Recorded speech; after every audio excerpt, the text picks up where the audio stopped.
Here in the front bed, things are a little wild because it's the end of August here. Hello and welcome to Catherine's Garden. It's so good to have you here with me today. I hope all is well with you. And today, these are the things that we're going to look at. The naturalistic garden. Yes, my garden is a naturalistic cottage garden in the city.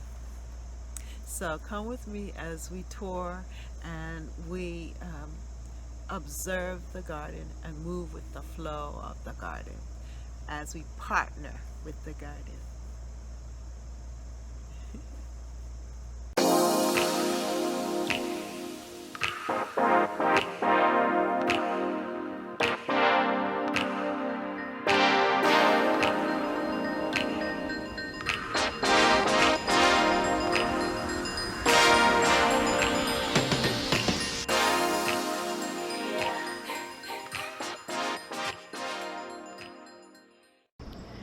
My garden is definitely a naturalistic garden. I play with it by editing it, but it still has its own natural feel. And I allow the garden to do what it wants to do to an extent. And when it gets out of hand, then I start to make the changes to bring back the fullness and the beauty, or what I want to see the garden look like.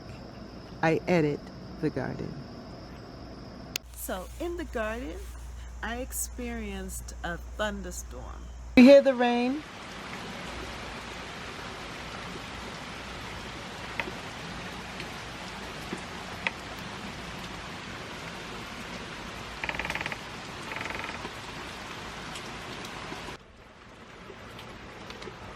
It's raining outside. It's so beautiful. I never thought that I'd be in love with the rain like this, but it's such a beautiful thing for the garden. And it's coming down really heavy. It's such a beautiful thing.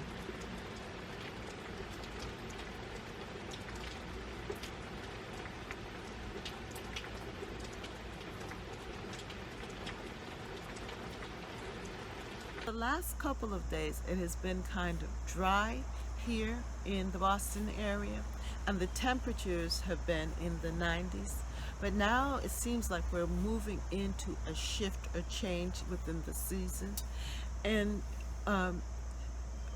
the garden is responding now to this shift and change because we've had a number of rainstorms and they haven't lasted long.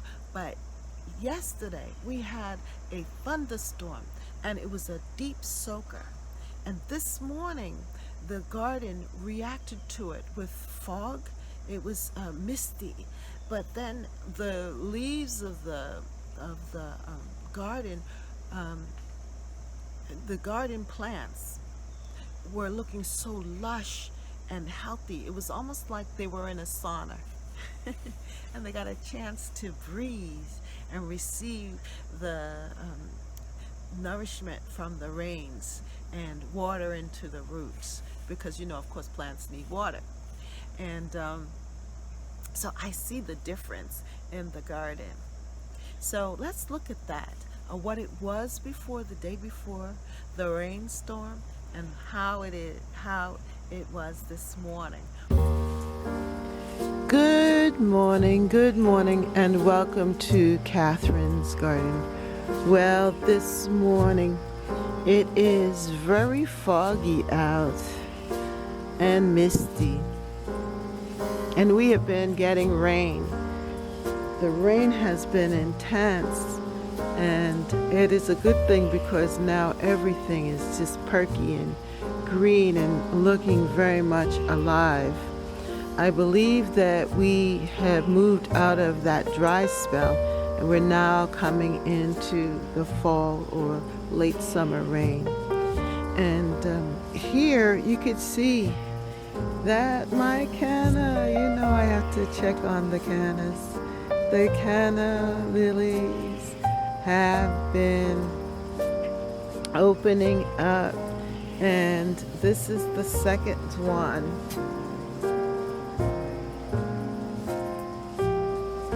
It is definitely beautiful, and this was the first one to open.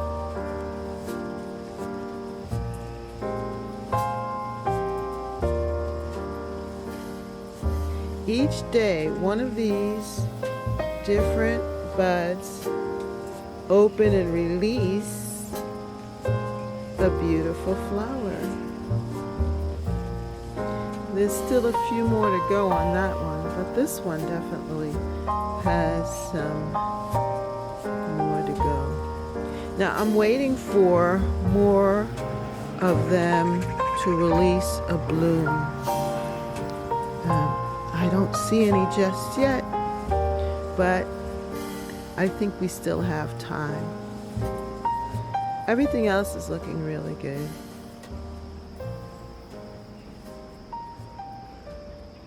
And today I want to talk to you about my city cottage garden. But I really am thinking of it as a naturalistic garden. Yes, a naturalistic cottage garden. And what I mean by that is that instead of fighting nature, I've decided to work with it, to put it together, to allow things to grow in the garden that some people may even consider a weed, but to edit it. If a plant is a thug, then you pull it out, but you allow it to have its beauty. Here in the front bed, things are a little wild because it's the end of August here. And this is what I was telling you about the purple perilla. Now my husband has been mowing over it, but they seeded here in a cluster.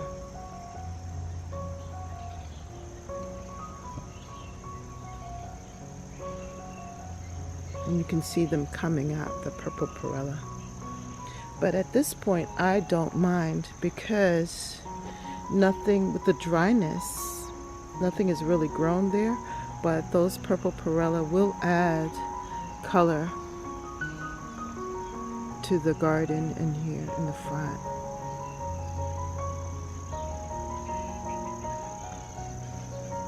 You can see it intertwined here. Now I have to cut back the roses because they had bloomed, but I have to cut them back.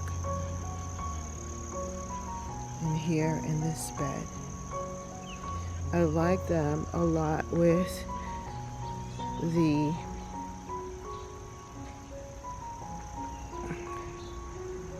kale.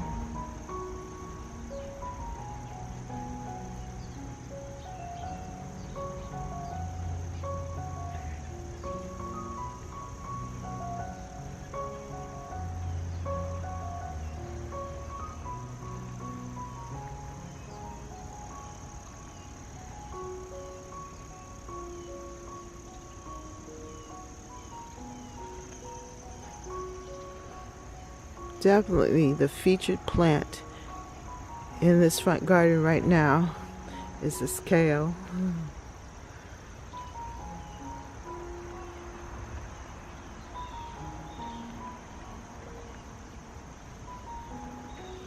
And the purple perilla is a wonderful companion with it.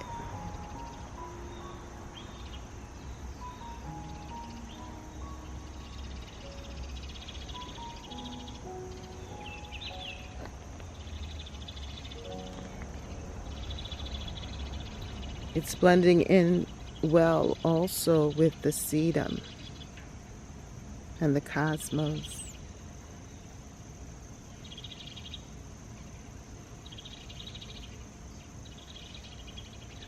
Now, there are some plants, of course, that you want more of, so you will add that to your garden.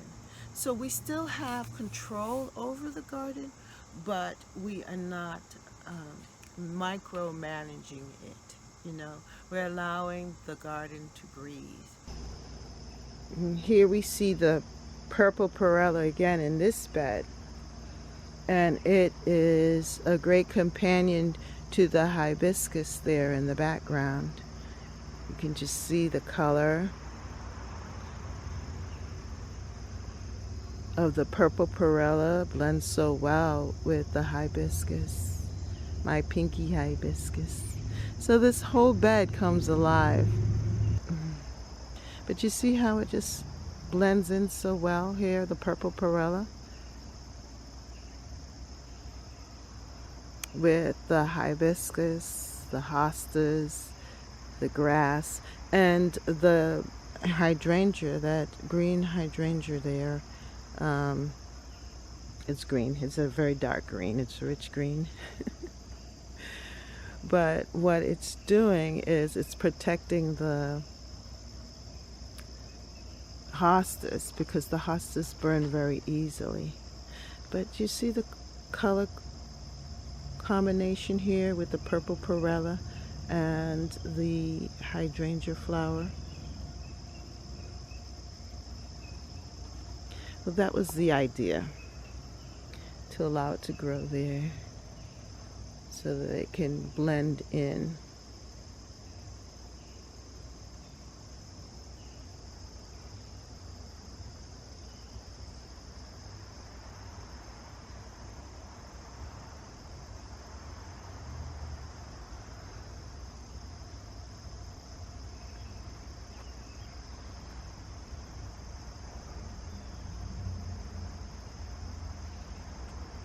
Allowing the garden to develop into what it wants to be, you know. So we're partnering with the garden, and that's how I feel about my garden.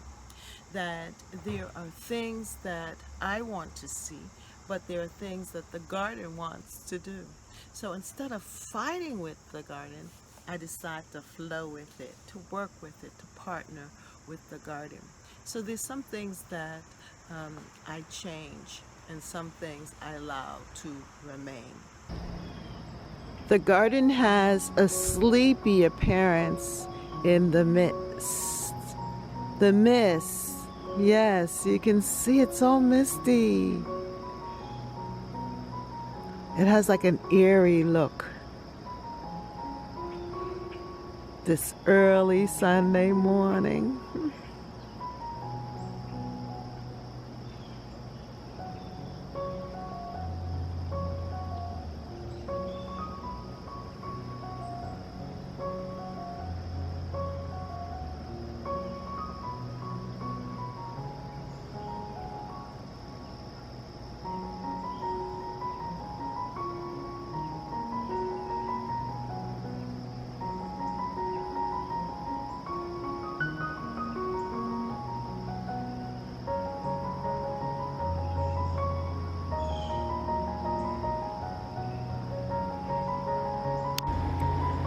Some say the naturalistic garden is more difficult to achieve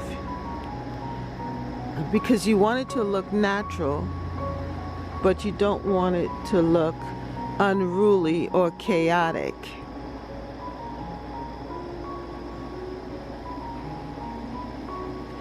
I believe that in a naturalistic garden, you are allowing the garden to be itself, to be true to itself. And the garden wants you to bring about the changes that are necessary.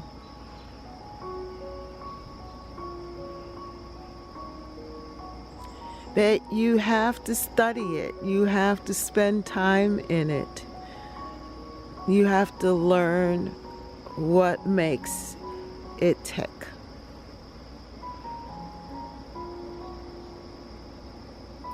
And then there are some plants that just won't thrive in your garden.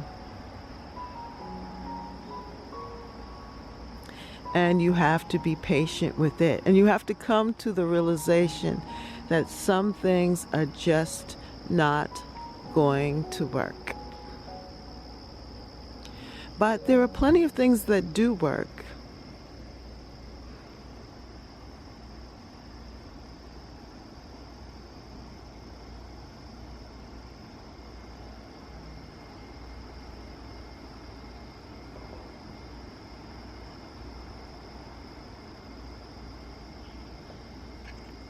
Penelope Hobhouse has been a leading landscaper and designer in naturalistic gardening, and she has written many books about it. In the 1990s or so, they used to have on HGTV, they used to have different gardening shows. And one year they decided to feature her and her style of gardening. Well, I fell in love with that style because it was a little wild and woolly, but yet it was controlled, and you could see the definition of it because they would have repetition in the garden. She would create different pathways. She would add a water feature, and she was also very conscious of the wildlife and the natural so that birds could come in, and butterflies and other beneficial insects would feel comfortable in her garden. And she says here on the hills of Dorset, I think that's where in England, that was where her house was at the time. I don't know, I haven't followed up on her, but yep, Penelope Hobhouse. Now, in this garden area, I had to bring some control to it because it was getting out of hand. But yet, I still like it to be free.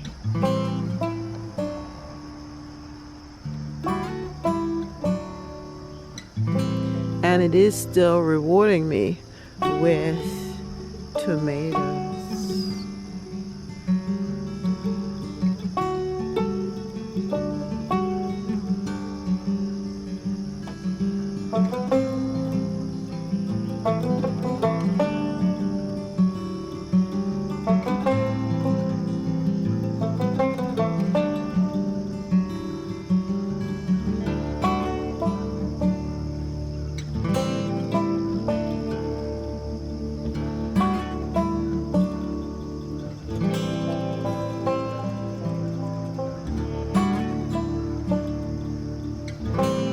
But from this viewpoint, you can see that nature has been given some leeway here.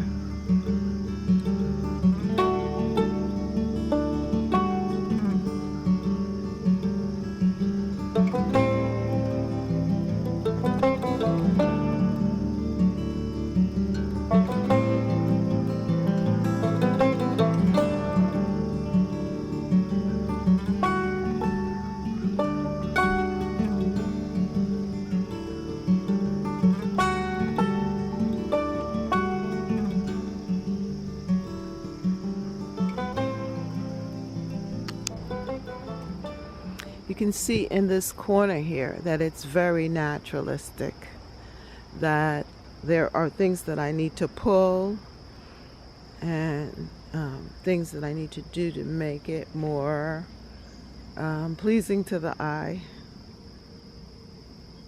But yet I want this fullness.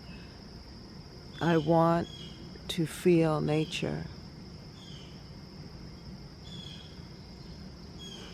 I want to feel enclosed.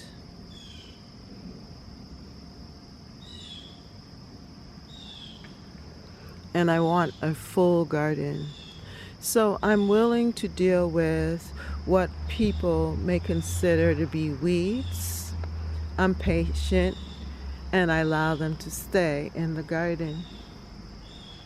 Now, this fence is covered with these vines. I didn't plant it. I believe a bird probably seeded it here. And over time, it just continues to get thicker and thicker and thicker. And I cut it back as much as I possibly can. But when you cut it back, it grows. So I've been entwining it. And now it's like a natural hedge. And it blocks out a lot of things that I don't want to see.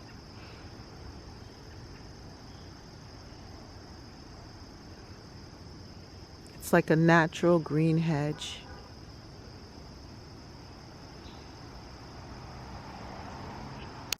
Yet I am in control.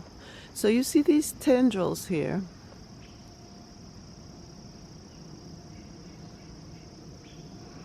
I'm not going to allow them to attack my apple tree. I will come back and take them and then pull them together and tie them into one another so that they are not attacking my my apple trees.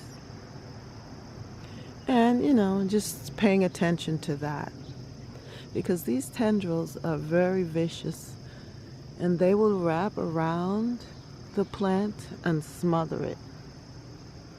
But I need to use it for my advantage, or to my advantage.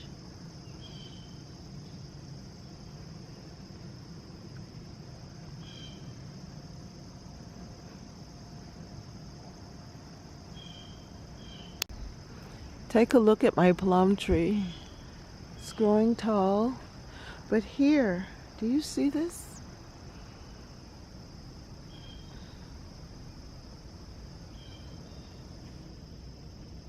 It is developing. Yes, it's getting more yellow. It's the yellow egg plum. I think that's the name of it. And there are a few on the tree. And I'm so excited about that. And then there's also Gertrude Jekyll, who too created that same idea of giving form to the garden, but allowing the plants within the borders to be free-flowing. And she also had certain plants in there that would provide a repetition. So if she had a border, she would start with one plant, and then she would mirror that plant throughout the border. And that's what I've tried to do with the roses on my border on the side there. That it's a little while, but I've put the rose bushes, knockout roses, down the border, so you see the repetition in the border. The arborvitae, they stand out.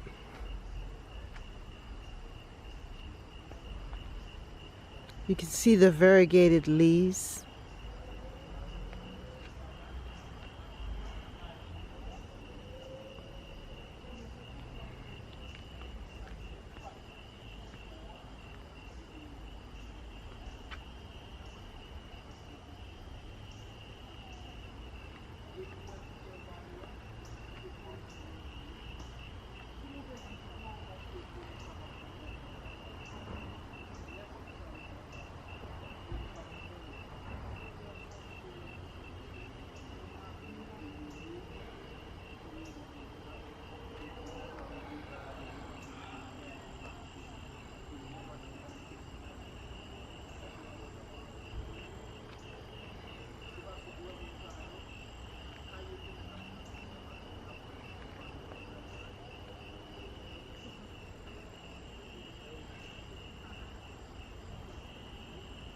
Everything just looks so much more alive. You can't see all of the flaws in the garden. It's just a plain, beautiful place to be. And I am thankful.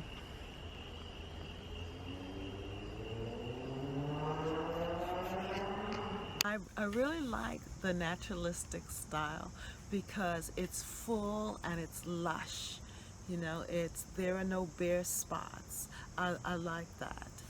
But then I also like the cottage style garden because I love my zinnias and cosmos, and I love the idea of mixing vegetables with perennials, with shrubs, with annuals, and letting them have their way.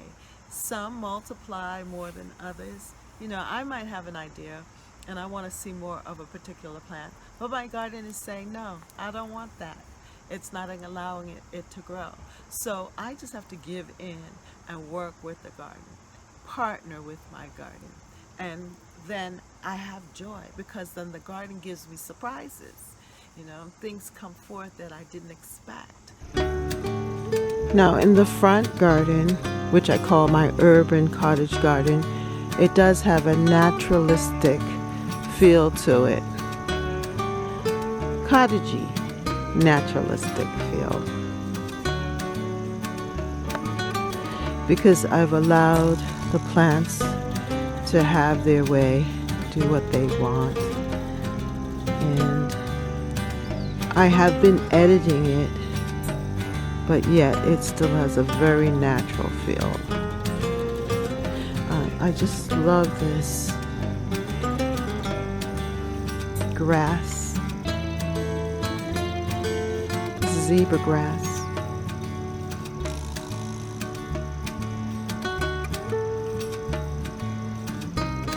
The reason why it's called zebra grass is because it has these markings, variations on the grass.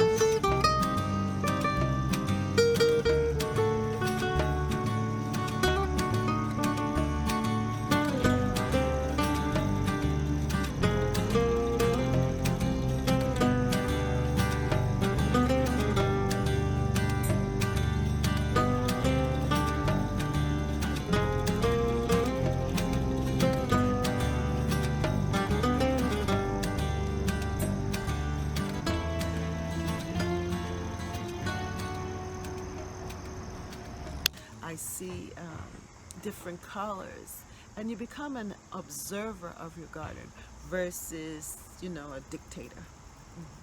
Yeah, it's a more democratic way of working with the garden.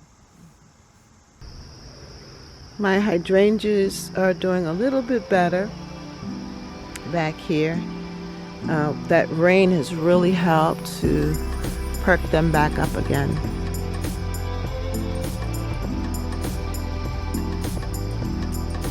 You can see that the dry weather is really hard on them.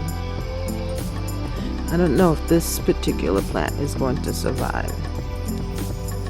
It probably will. I think I see some growth there. I think you'll be fine, but the dryness was intense.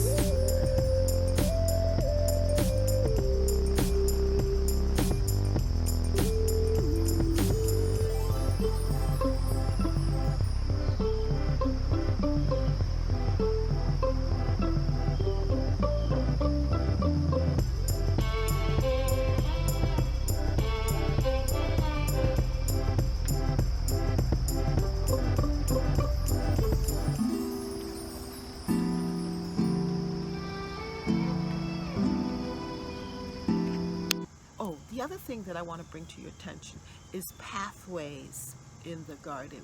Pathways help to bring a sense or a rhythm to the garden. And also pathways or patches of grass helps to bring order and a calmness, a restfulness in the garden. So I like that, and that's what we tried to do here in Catherine's garden.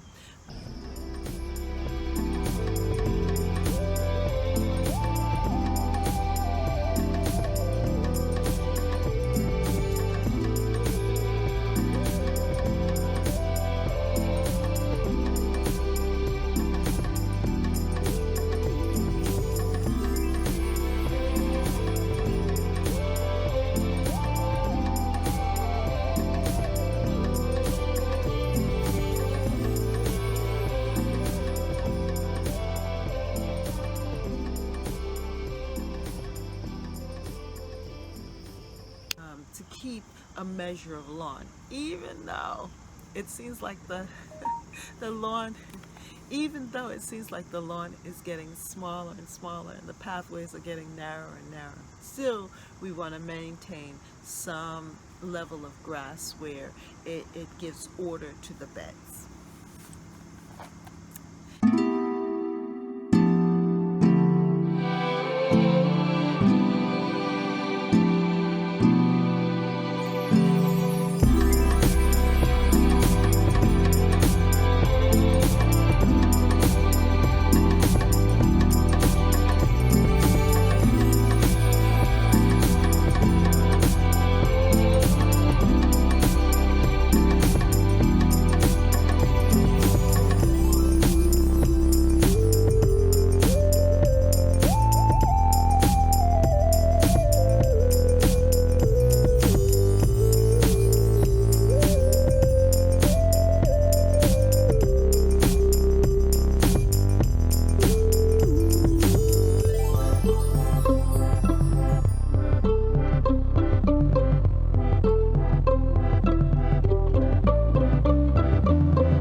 Come and join me here in Catherine's garden. Yes, I want you and I to share these times together. I want when you are finished watching my videos that you feel a little wiser, that you feel that you're a little smarter, and that you're inspired, filled with joy to go on out there and to be you and to be creative and to work with your garden. Yes, so if you like this video, then like, share, and subscribe. Comment down below. Yes, and tell me how are things going in your garden. And then see you next time here in Catherine's garden. Bye. Happy Sunday. Have a good day. Have a good week. Remember to subscribe to Catherine's Garden. And thank you so much for watching. Bye.